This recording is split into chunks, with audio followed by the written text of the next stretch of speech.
Hello, everyone, and welcome to tonight's episode of Pivotal Change. This is a show that is all about business leadership, entrepreneurship, and people that have or want to have more influence in their lives, and whatever we can do to bring on guests and impart information that helps you find those one or two secrets to success that allow you your pivotal change along your journey.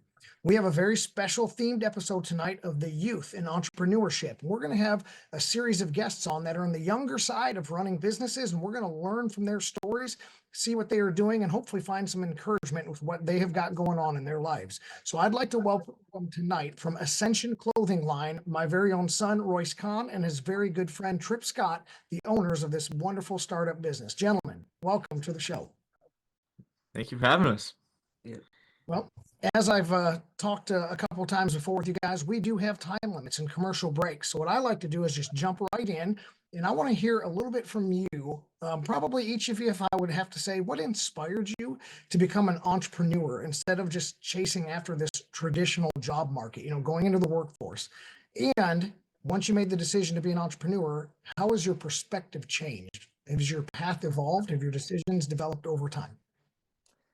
Yes, I think that my biggest inspiration was my grandfather and watching him start the accounting company, and it taught me a lot about success and really showed me.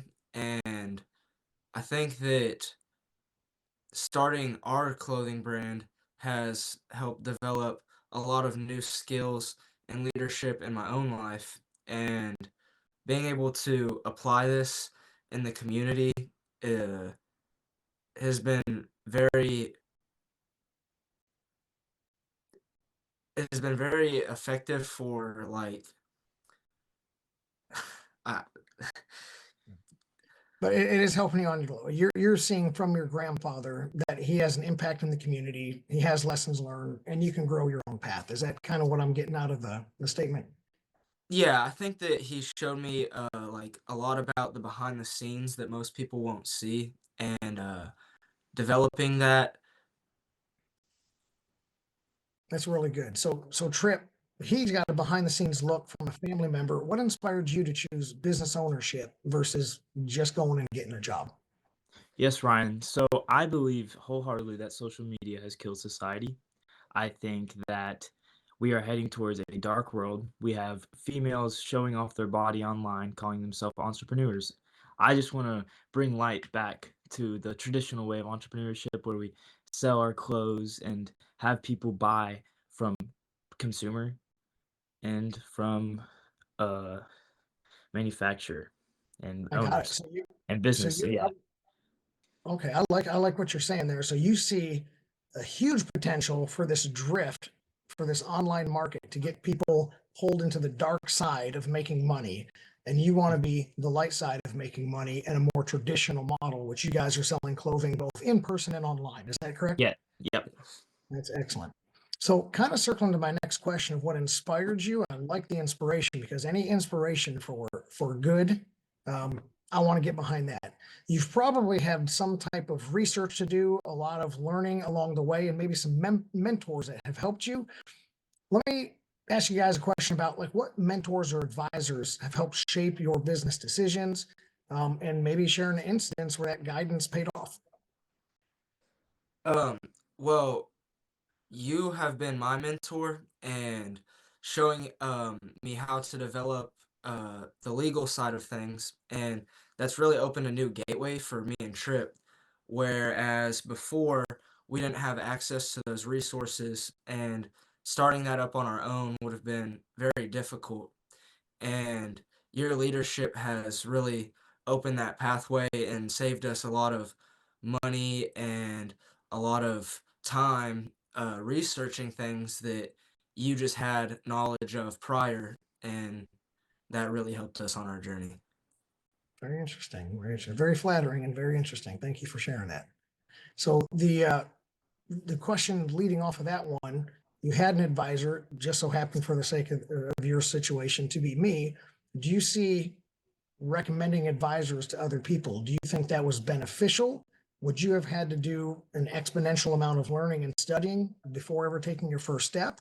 Or can most people figure it out on their own? Would you recommend finding advisors and mentors for people starting their businesses?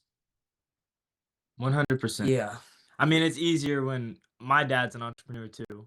It's easy Right. when you have your parents there, let's be honest. But yes, I think 100% you should always find an advisor, a mentor, a leader, someone who can help you, someone who's been there, someone who can teach you what you need to do, which they've done wrong. I mean, you're not going to win without losing. That's 100% guaranteed. And playing off of what he said, maybe if they don't know exactly the path that you're taking, if someone can just tell you what you need to know without giving you all the bull crap, just flattery, I think that really opens your eyes to better decision making. Gotcha. So you are specifically mentioning about people that might need to tell you like it is, because Yeah. everyone has a cheerleader. Everyone's biggest cheerleader is probably their mother, but the Right. mother may not say, hey honey, you're not doing this right, make a change, right? Versus having an outside advisor that says that would be a poor decision and here's why, and here's an adjustment that you guys need to make. So I like the fact that you guys want somebody that has a little bit more of the raw side of things and will tell you, quote unquote, the way that it is. And I think you're exactly right, Trip. You're not going to be able to win without losing. And those are Yeah. probably some of our bigger experiences that when we fail, that probably impacts our learning a lot harder than just getting a quick, easy win. And so that's pretty fun. So let me talk about just learning along the way. When you first started your business and you guys continue to grow and make sales, what was something that you thought you might have known or understood, but then once you got into the actual execution of the business, you maybe underestimated or realized you didn't know something that you needed to know? Do you have an example of that?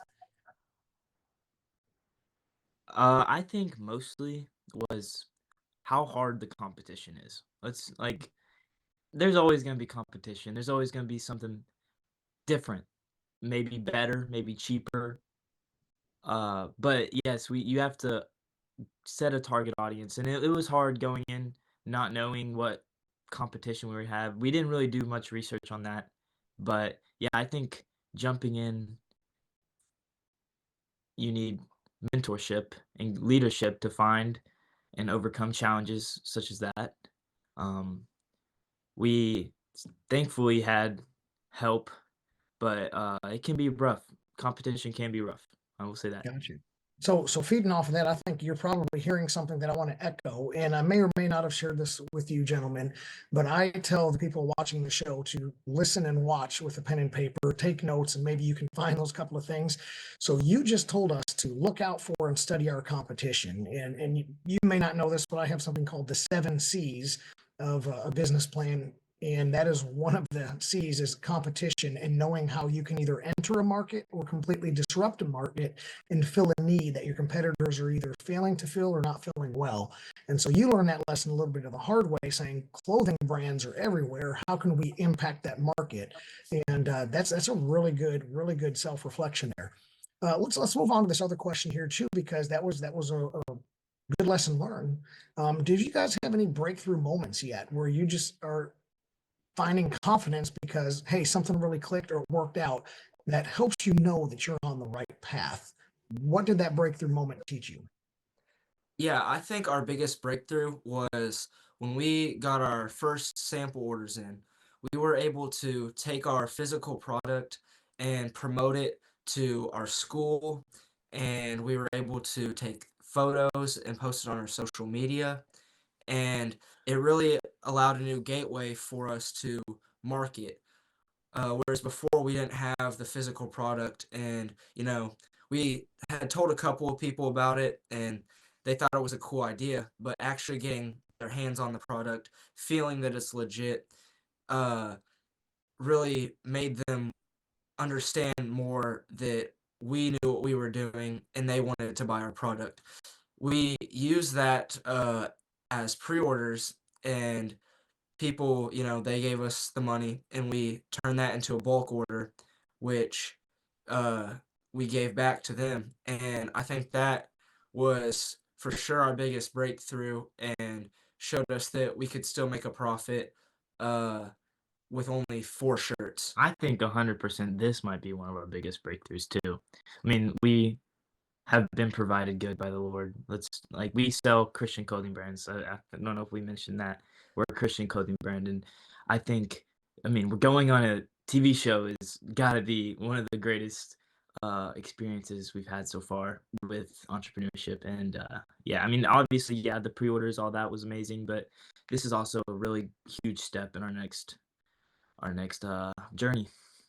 So maybe this can be the breakthrough that you talk about the next time you get Yeah, interviewed. So yeah, yeah. that was really good insight, Royce, and I really like you breaking it down for us. How what you did is you captured for us something that a lot of people don't realize is that looking up something online is convenient, and if you know exactly what you want, that's great. Click a button and buy it.